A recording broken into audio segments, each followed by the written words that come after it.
of the 12th Szczecin Mechanized Division, where they found time for a meeting with the local population.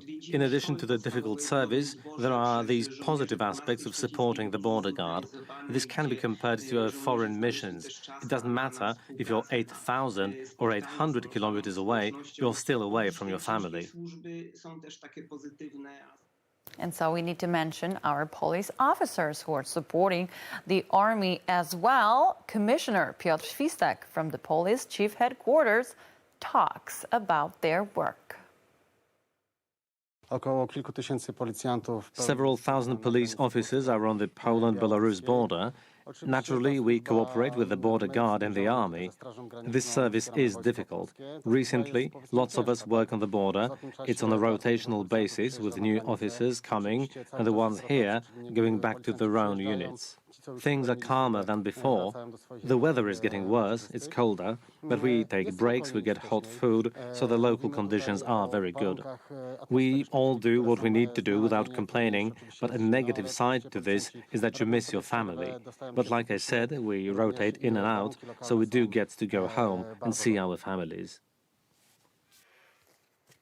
So it's worth to warm the soldiers and officers up. For example, the Świętokrzyskie region in Poland supports the Polish forces. Today at the Market Square in Kielce, everyone could write Christmas wishes for the service members defending the border. So what were the wishes from the people of Świętokrzyskie? Now we will ask Karolina Kopikowska-Harczuk, our reporter. Mimo zimowej aury I także lekko minusowych temperatur tutaj na The winter's here and the temperature is low, but in spite of that, the atmosphere has been hot here in the market square in Kielce. This is because of these beautiful, warm words for the Polish soldiers, border guards and the police who are guarding the Poland-Belarus border and protecting us against Belarusian attacks and the migrants.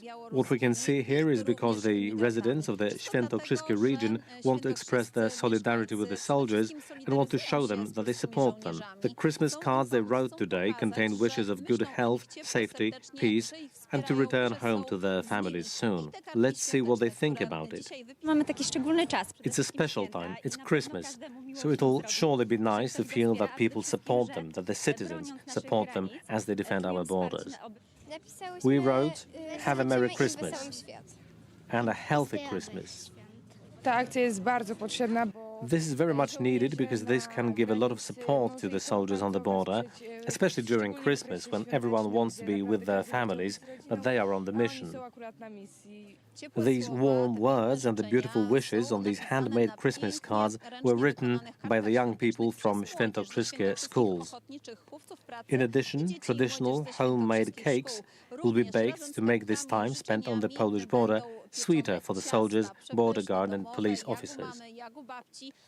All of this will be collected next week, handed over to the territorial defense soldiers, who will then pass it on to the Polish soldiers on the border.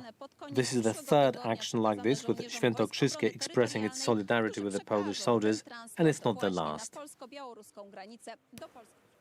Now, thank you for joining us on the Border Report. We bring you the latest on the daily basis. Goodbye for now.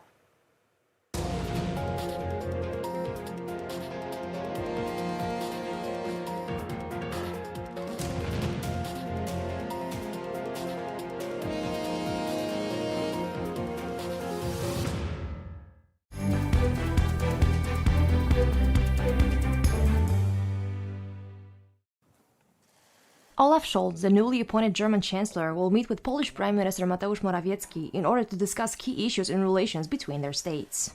The most pressing matter currently affecting the region are the heightened tensions between Ukraine and Russia. In recent weeks, the armed forces of the Russian Federation have deployed large numbers of troops to the regions close to Ukraine. This prompted fears that Russia might launch an invasion of the country. Western states are scrambling to deter Russia from taking any drastic actions. Security and cooperation in Europe require that the borders be inviolable. That is what we have to achieve, and at the same time we have to work arduously to ensure that where conflicts have arisen, they are de-escalated and a future perspective can be developed for the matter. Another key issue affecting Polish-German relations is the conflict between the relatively Eurosceptic Polish government and central institutions of the European Union. Scholz and Morawiecki will discuss the state of Polish reforms of the justice system, which caused an intensification of the row with the European Commission and the Court of Justice of the European Union. The new German government aims to mitigate this conflict. The ongoing migrant crisis taking place at the Belarusian-Polish border is also of particular interest to Germany, as most of the migrants attempting to illegally cross the frontier plan to settle in the country. Berlin has expressed support for Polish efforts to secure the border. Hundreds of thousands of people have once again taken to the streets of Vienna to protest against Austria's controversial restrictions, including mandatory COVID-19 vaccines and home confinement orders for the unvaccinated. According to the police, there were around 44,000 participants in the rally. Around 1,400 police officers were on duty to oversee the protest. 3 people were arrested for offenses, including the use of fireworks and disregarding the requirement to wear masks. Journalists covering the event were attacked with snowballs and ice. Herbert Kickl, the head of the Freedom Party, who attacked the government's response to the pandemic, gave a speech during the rally. Last month, Austria became the first country in Western Europe to reimpose a lockdown. The country plans to make vaccinations mandatory from February. Austria has reported 1.2 million coronavirus cases and more than 13,000 deaths since the beginning of the pandemic. In Asia, cases of the Omicron coronavirus variant have so far been reported in Hong Kong, Japan, South Korea, Singapore, and Thailand, among others. Scientists fear the new variant may be more contagious. In order to stop the spread of the new variant, Singapore has already stopped easing its restrictions, Japan has yet again closed its borders, and South Korea extended the COVID pass system to teenagers. According to experts, the revival of the Asian countries' economies may be impossible. From the very beginning of the coronavirus pandemic, the countries of Asia have generally applied stricter entry rules than those in the West. Only some of them, after vaccinating the majority of their population, began to ease restrictions. However, the new variant disrupted this process and may further complicate international travel. US President Joe Biden said on Saturday that sending US troops to Ukraine to stop Russia's aggression was never considered an option. However, he added that if Moscow decided to invade Ukraine again, the economic effects would be devastating for it.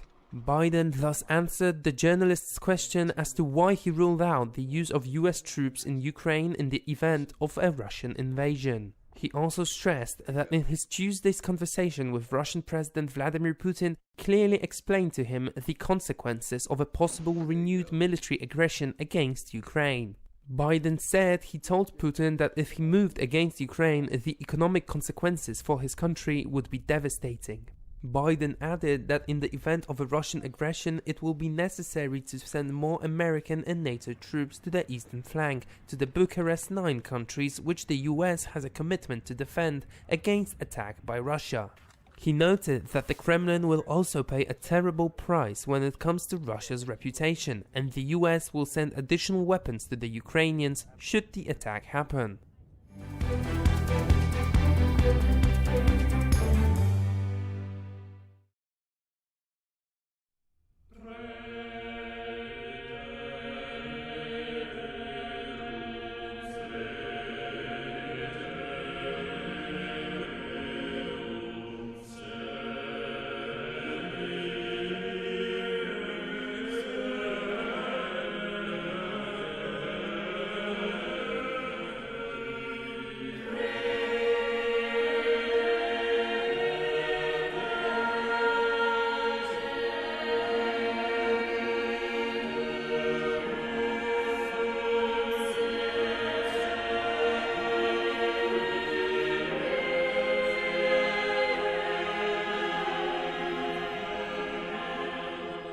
He was the last ruler of the powerful Central European Jagiellonian dynasty to rule the Kingdom of Poland and the Grand Duchy of Lithuania.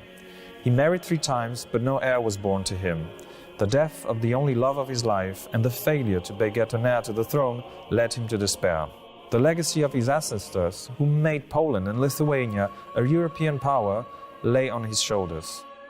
It was the largest, most ethnically diverse and the most tolerant European country of the 16th century.